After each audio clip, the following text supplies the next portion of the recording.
All right, so the time has come now for the Time Killers project. Now I have the garage door down because my neighbor is out there mowing her yard, as you can hear, and she's catching it. So she really does about 1.5 laps and then has to empty the bag, and another lap and a half has to empty the bag. So it's gonna be easier just to kind of have the garage door down, and we can go over this just fine the way it is right here. So this side of the cabinet, this whole cabinet is in much better condition than the other one. That's why I wanted to start with the Bloodstorm one. And it's really unfortunate that I lost a lot of the footage because I wanted to show the whole process with bringing it back to life. But we'll be able to see that process here on this one. And as you can clearly see, there's the Dragon logo for MK and the Midway there, but we know it's MK1. So there's not a ding, scratch, gouge, anything on this side. It's immaculate, but we're gonna tear off the art anyway because we're gonna make this a Time Killers. There are no screws on this side. The control panel in this one is in fantastic shape. We're not gonna have to put half the effort into this one that we put in the other one, the Bloodstorm, so I'm happy about that. I wanted to get the Bloodstorm done first and get it knocked out. So there are 4 screws in this cabinet. There are 2 right there for some reason. I don't know why. There's nothing on the back side of that. And there's 2 screws right there to hold this side bracket in for the glass retainer mount piece of wood there that goes across. So if they did to this one what they did to the last one, there'll be plenty of glue in there to hold it in place. So we can pop those screws out and they'll stay in place just fine. So there's just those 4 screws, and I don't know why, but there's nothing through the sides on this one. On the other side, it's really is the only damage to this cabinet is the 4 screws. There is a whole bunch of deep scratches and gouges right here. There is this 1¼ inch hole that we have to fill, which I'll show you how to do that here shortly. And then we have over here on the front, there's a little ding right there. But that's the only thing wrong with this cabinet. It really is in great shape. So it's kind of a shame to have to convert this, but I've already got an MK sitting right there, and the Midway cabinets like this are not rare. I mean, I caught some slack by saying that these were a dime a dozen in the last video. They're not really a dime a dozen. However, they're not that hard to find. I mean, they made so many of these, they're not rare by any stretch of the imagination. So if you're determined and want to find one, you can find one, but you know, they're not that rare. So I don't have any qualms about converting these 2 cabinets. And if you want to give me grief, give me grief, I'll take it. But otherwise, there already is a little bit of art peeled off here. I did not do that. That's how I got the cabinet. So there really isn't really going to be any way to save this. I could probably, but you're going to have to, I mean, you could put a button plug in that hole and fill that, and you really wouldn't notice it too much. But I'm going to use this to convert to Time Killers. The mine has already been made up, so you can't talk me out of it. The inside is pretty much a carbon copy of the other one. All the wiring and harnesses and everything's in here completely unbutchered. It's even got the original low kick harnesses or whatever they are for the Russian heroes. What was this? Russian heroes? Russian heroes. They're not Russian. They're probably American, but they're not Russian heroes. They're Russian heroes. It's got the original kick harnesses and whatever this other stuff is in here. So it's interesting to have that. I'll keep those connectors and harnesses for sure, but everything else is still in here. You know, the service switch and volume pot for MK and everything. So completely I don't want to say undamaged, unmolested, not all cut up. How about that? So yeah, everything's in there. So the power supply, again, is just like the one from the other cabinet. I'm going to use the one that I already rebuilt for this cabinet, and then we might just do a dedicated video on how to rebuild these power supplies for this one on a different video, but we'll save that for later. So I do have the other power supply from the other cabinet that I rebuilt, that I used a different one for the Bloodstorm. You know, if you're watching this video in the future, go check out the Bloodstorm video. You'll see what I'm talking about. The back is not all damaged and gouged up. The back panel is in good shape too. So, I mean, it really is in remarkable condition. It's like they just simply painted the sides, put the art on, swapped the board out, put a different overlay on, and that's all they really did. It's in great shape. There's a little 32-year-old gum on here. If anybody wants some gum, I'll ship it to you. So anyway, so yeah, there you go. I think, I'm not sure.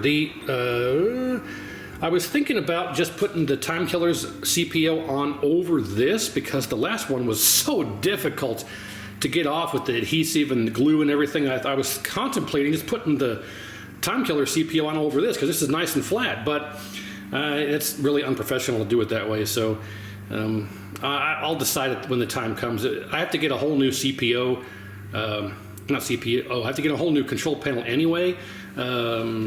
So I guess just disregard that because as I'm narrating here, I don't have a script or anything. I just go off the cuff here while I'm talking and narrating. But I completely forgot as I'm saying this, the metal panel here, I have to get a whole new metal panel because while Bloodstorm uses the standard MK 5-button layout, Time Killers does not. It's got the 4 buttons, 1, 2, 3, 4 for the arm and leg, but the head button is actually up here on the top. So I have to get a whole new metal panel to where it's got the 2 buttons here that are a bit closer together, but the block button is actually the head button for the head attack, which is up here. So it's a different layout. So I have to get a different metal CPO done, or even modify this one, plug weld the holes and drill new holes in the metal. I'm not sure what's going to happen with that. That'll be at the next part. For this part, all we're going to do for this part is the cabinet work. The control panel is already loose on here. We're going to save, it's going to be just like Bloodstorm. Part 1 will just be the cabinet work, the repairs, the artwork application, and the whole process for that. And then part 2, we'll do the control panel rebuild, get everything installed on the inside, cleaned up, and we'll get it finished. So it'll be just like the Bloodstorm. Part 1 will be the cabinet, part 2 will be control panel and the insides. So that's the game plan here. So we're going to get cracking here on tearing this up. All this artwork's going to get peeled off. We got to pull out the handles here. We got to pull out the monitor brackets, take the control panel off, get the glass out, get the bezel out, get the T-molding off, get the marquee out, and start peeling this artwork off. So I'm going to do pretty much the entire thing in one long time lapse. When it comes to the cabinet work, what we're going to do is we're going to completely pull off the original artwork. We're going to pull off all the original artwork. We're gonna plug and fill this hole. We are going to Bondo all of the cracks and crevices and the screw holes and the giant deep gouges here and the plug in the front there. We're going to do all the Bondo work. Then we're going to sand it with 2 passes of 80 grit on the palm sander to get it nice and flat and get rid of all the Bondo, makes everything nice and smooth. Then we're going to go over with 2 passes of 320 grit to make it even more smooth to the touch like it is right here, right now.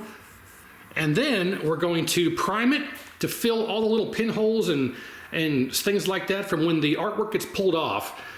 It pulls off some of the wood with it, so you really need to go back through and fill all of those little minute pinholes and pieces of wood that got pulled off. It's not like a giant chunk, it's just little fragments and scraps. So you have to use the primer to really fill all those little holes in.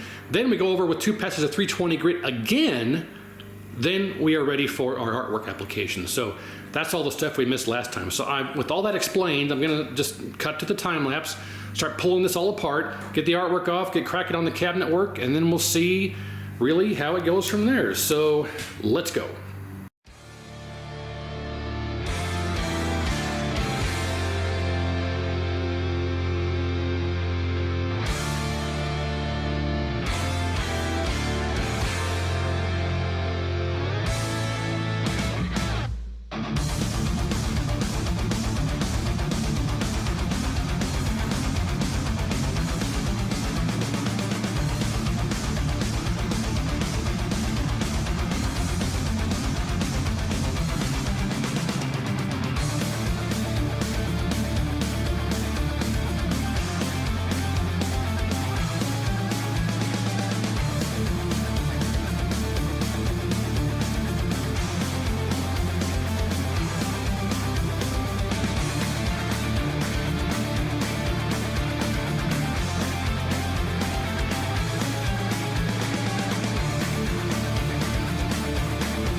Okay, so cabinet is now done. There are a little few things I have to do, like painting the speaker grill, replacing the screws and all that. The speaker grill was a bit rusted and the screws were a bit rusted, and the speaker itself was completely rotten. So what I do is I shine a light down through from the top, like this thing, and you can tell if the foam around the speaker is completely rotten and gone. Yeah, it's gone. So I had to replace the speaker. It's the same speaker that's in the bottom of pinball machines.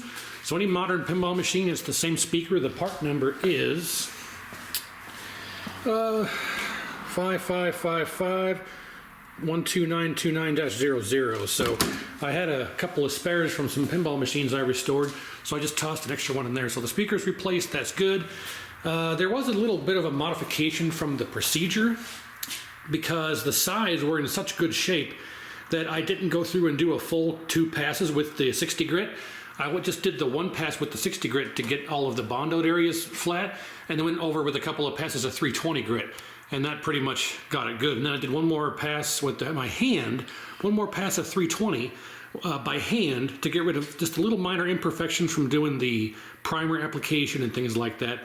So you saw the entire process there, but I wanted to point that out because it's not exactly the same as the Bloodstorm, because the Bloodstorm needed a lot more Bondo work, but yeah, that was a little bit of an alteration from that. And I did put one of the LEDs, the LED bulbs in here, like I did on Bloodstorm, so that should never go bad unless the ballast and the actual assembly goes bad. But this is the side over here with the plug, and if we look on the side here with the plug, you can't even see where that plug was. I have to try to find it. If we look from the side, I can't even see it. So we knocked that out of the park, putting that plug in there. Man, I just want to see if I can, it's right here, it's right there. And I can't even see it.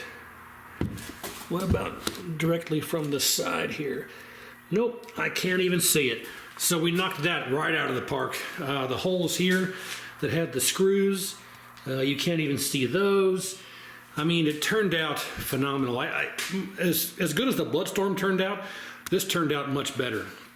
So I also want to say that when I announced this project, another artwork vendor had sent me some artwork, and it's great. It's just pretty much the same as this. It just says Time Killers in a different spot. I think it's up there. While that was going on, XL Arcade actually started making their own artwork, which is where this came from. This is XL Arcade.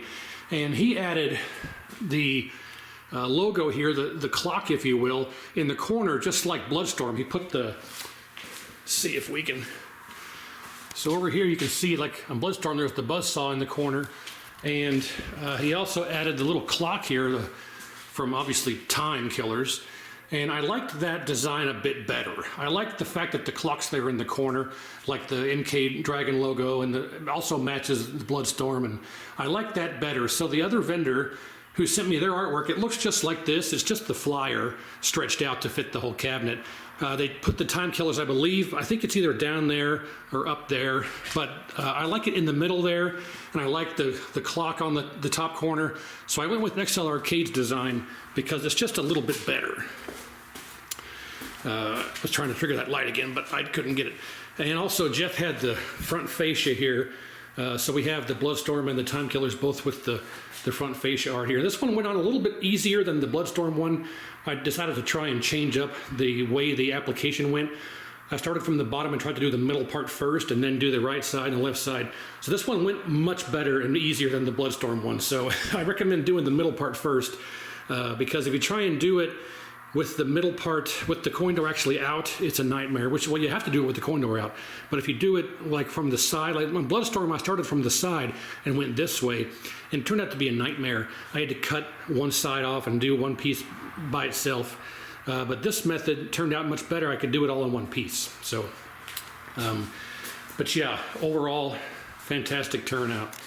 So the cabinet is now done, and all that's left is the well, a couple of things from the outside, the speaker grill and whatnot, but the major cabinet work is now done. You saw the process and the procedure, so you should be able to replicate that yourself. And yep, pretty good.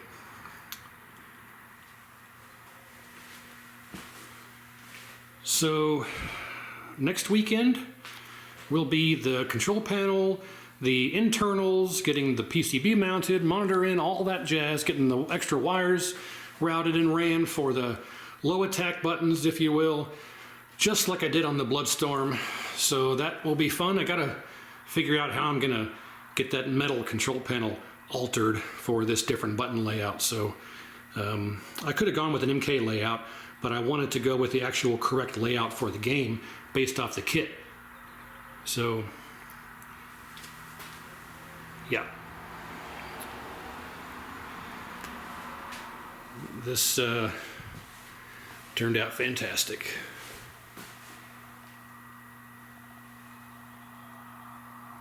So yep, there you go, cabinet complete.